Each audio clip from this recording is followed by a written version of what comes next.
Outra questão territorial para a gente demarcar um pouco de diferença na cabeça das pessoas. Aqui, por exemplo, tem a relação com os vizinhos muito diferentes. Eu falava isso com você. Visão que o brasileiro tem e vice-versa do boliviano é uma relação completamente diferente da rixa cultural que tem com o argentino, por exemplo. E Portugal e Espanha, como é? Melhorou. Melhorou um pouquinho, mas nós tivemos, lógico, claro que até uns anos atrás era um negócio meio pesado, né? Eles sempre achando donos da verdade, a gente sempre achando que estava à altura deles, mas sempre com uma dificuldade maior, mas sempre teve isso. Graças a Deus está acabando, porque abriram as fronteiras, a mistura de pessoas, portugueses casando com espanhóis, espanhóis casando com portuguesas e não sei o que mais, isso ajuda também uma população a evoluir, né? Porque acaba aquela rixa de bairrismo, no caso, eu não sei, mas teve bastante, sim. Teve. Se eu pudesse aproveitar o que eu sei do país para dizer para um português, para vir visitar aqui, conhecer, além de falar das coisas naturais do futebol, do carnaval, das praias típicas do norte, do nordeste, das questões do sul, do vinho, das questões camponesas, da área urbana, das questões locais internas, das fazendas, eu citaria um elenco de coisas para citar roteiros diferentes do Brasil oferecendo ao português. Como português, se você precisasse oferecer para as pessoas, olha, se você for a Portugal, visite tal lugar ou tal situação ou tal circunstância. Que coisas você mencionaria? Talvez eu tenha menos opções para oferecer daquelas que você ofereceu. Mas tem sim, tem a história é importante. Vão ver o outro lado da história. A história de Portugal é uma coisa bonita, é uma coisa que o brasileiro deve ver, eu falo para todo mundo, indico todo mundo para visitar a cidade do Porto, Lisboa, porque a história é o que nós somos. E o brasileiro tem história. Todo mundo fala, brasileiro não tem história. O brasileiro tem história. O brasileiro tem as conquistas já. É novo, é um país novo, mas já tem as suas conquistas e ele tem um passado. E acho que isso é que a gente tem que unir mais. Eu acho que os dois países já estão fazendo muita coisa junto e tem que fazer mais ainda, porque somos um país de irmãos e que precisamos que as nossas histórias se unam para que o futuro de tanto um país como o outro seja melhor, tanto para um como para o outro. Agora, para aproveitar a história que está intrínseca na relação dos dois países, com roteiros bonitos, seja de arquitetura, seja da própria paisagem natural, que lugares você citaria que seriam interessantes para o brasileiro não perder a oportunidade de conhecer em Portugal?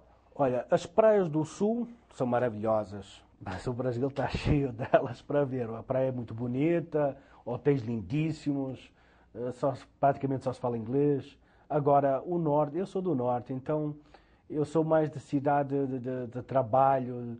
Então, o norte tem muita água, muito verde, arquitetura que você já muita citou. alimentação e muita arquitetura. Então, o norte é um país que as pessoas têm que visitar. Porque muita gente vai visitar Portugal, só fica em Lisboa. O norte é lindíssimo, tem serras lindíssimas, como a Serra da Estrela, com comida fabulosa, desde o queijo da serra até os cabritos, uma imensidade de comida. E paisagens lindíssimas, de serras lindíssimas. Se for então em verão, as pessoas vão ficar encantadas. Considerando que o negócio andasse bem, o Carlos hoje, chefe de cozinha com o bistrô em Cidade do Porto, e o Carlos com o bistrô que atua aqui em Bauru, em qual dos dois lugares, do ponto de vista de sobrevivência, de negócios, do dia a dia, é mais viável na condição econômica atual? Ou você não tem essa referência como está Portugal hoje? Tenho. Sem dúvida nenhuma é o Brasil. Economicamente, sem dúvida nenhuma é o Brasil. O custo de vida de Portugal é mais caro? É alto, é escasso, porque Portugal é um país de 800 km por 300 de largura. Então, com 10 milhões de habitantes. Então, é um espaço muito pequeno, não tem por onde crescer. Você não tem como... Você vê lá numa área, por exemplo, de um alqueire, que, para ter uma ideia, deve ter uns 30 prédios. Cada prédio tem um café, tem um restaurante. Então, as pessoas estão superlotadas com o comércio. Então, não tem como crescer muito mais. E isso vai piorando durante os anos, porque vão crescendo, vão nascendo pessoas e cada vez mais superlotados. O Brasil tem áreas aqui que em qualquer área que você queira ir, você abre um negócio, vai dar certo. Se você trabalhar direito, vai dar certo. Por isso é que quando eu vim para Bauru. Por quê? Uma cidade em crescimento, faltava essa gastronomia aqui, e eu estou ocupando esse espaço aí. Estou há 6 anos, graças a Deus, muito bem aceito aqui em Bauru. Então a gente tem que estar onde também o nosso negócio funcione, né? Porque senão também você tem que sobreviver, né? Qual a diferença entre bistrô e restaurante? Olha, bistrô é uma palavra que vem dos russos, que é rápido, né? Isso começou lá atrás, no tempo da guerra, quando eles estavam na França, que pediam comida rápida nos balcões, daqueles balcões de metal antigos.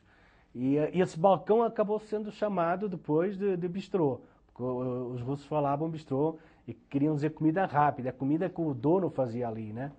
Então os restaurantes foram modernizando essa palavra e atualmente é utilizada para restaurantes pequenos, comida feita na hora e que o chefe está sempre presente nas mesas, para trocar ideias sobre a comida que as pessoas estão comendo, ou para melhorar, ou porque um não gosta disso, não gosta daquilo, né? E restaurante é uma coisa mais espontânea, mais comercial. Você entra, almoça, vai embora, não conhece ninguém, não pode falar sobre a comida, porque ninguém vai estar ali, o garçom, esperando para você falar da comida, né? O bistrô não é para grandes volumes. Não, o bistrô é uma coisa bem aconchegante e bem feito na hora, uma coisa mais saudável, né? O relacionamento acaba sendo um diferencial, por exemplo? Também. Você conversa com o cliente sobre vinhos, sobre comida, sobre cultura. Você está ali na mesa, você serviu aquelas 20, 30, 40 pessoas, acabou. Você pode estar interagindo com o cliente, né? Nós perguntamos para você sobre peixe, você deve ter uma lista na sua cabeça de texturas de comida, de paladares imensa, até pela própria navegação, usando a expressão da colonização entre o que você viveu desde a infância em Portugal e o que você vive aqui no dia a dia. Cite, por exemplo, alguma coisa que você gosta muito aqui de lidar, que te chama a atenção pelo paladar, de textura, para as pessoas poderem apropriar um pouco daquilo que você gosta de consumir. Aqui no Brasil, eu continuo consumindo muito peixe, porque é a base da minha alimentação. Agora, as carnes aqui são fantásticas, né? Sem dúvida nenhuma. As carnes e as comidas típicas regionais, por exemplo, da Bahia, as comidas lá são boas, de Minas, tem comidas boas lá. O tempero forte te surpreende? É muito diferente de lá? Não. Me agrada, os portugueses gostam muito também de uma pimenta e me agrada esse tipo de alimentação. Eu não sirvo no meu restaurante, logicamente, né? Porque no restaurante, num bistrozinho, você não pode pôr comida muito apimentada. Mas eu gosto muito. Você arredia a carne? Não, eu adoro carne. Eu acho que eu como 50% de cada coisa, de carne e de peixe. Mas a minha base é mais peixe. Eu como bacalhau 3 vezes por semana. Quer dizer, só para entender no bistrô, muita gente não conhece, não lida com isso no dia a dia. O cara discute a questão do prato, você tem uma espécie de um menu, você discute com ele essas questões. O que dá para se conversar sobre comida, por exemplo, que é interessante? Olha, o que é interessante em toda a gastronomia que você faz, você tem que saber onde é que você está. Não adianta que eu fazia bacalhau em Portugal, que eu venho aqui e vou fazer o mesmo bacalhau que lá. Você tem que se adaptar. Eu, por exemplo, eu trabalho muito com bacalhau. Eu lá preciso de 24 horas para salgar o meu bacalhau. E aqui eu preciso de 48 horas. Porque no Brasil ninguém come comida salgada. Então eu tenho que me adaptar. E isso você só ganha junto com o cliente, trocando ideias, né? Então o meu cardápio são cardápios feitos com pratos criados por mim, outros mais antigos têm pratos lá de 70 anos, que eu mantenho aquela tradição. Por quê? Porque o cliente aceitou bem. Mas quando não aceita um prato tradicional de 70 anos, eu tiro fora e eu crio outro. Então eu criei muitos pratos, isso porque eu fui lá na frente, e o cliente falou, nossa, mas eu adoro isso, então você vai tentando saber o que as pessoas gostam nessa região.